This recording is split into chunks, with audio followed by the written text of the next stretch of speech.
Sorotan lainnya, saudara, seorang anggota TNI marah hingga nyaris adu jotos dengan anggota polisi lalu lintas usai ditegur karena tak memakai helm. Tidak pakai helm kok begitu? Ya ampun, kelakuan.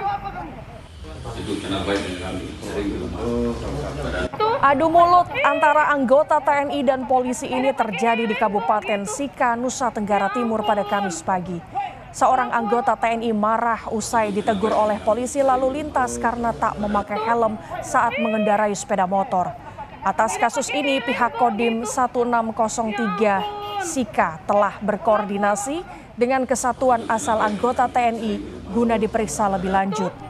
Sementara kasus ini sudah diselesaikan secara kekeluargaan di Mapolres Sika. Ya ampun, kelakuan.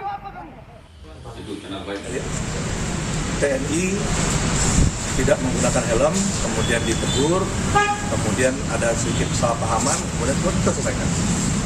Pak Kapolres, video ini sudah viral, Pak. Ya, dengan viralnya video itu ya silakan diviralkan lagi. Semuanya sudah selesai. Sudah selesai? Tidak ada masalah. Katanya sudah selesai gitu? Tidak ada masalah. Oke.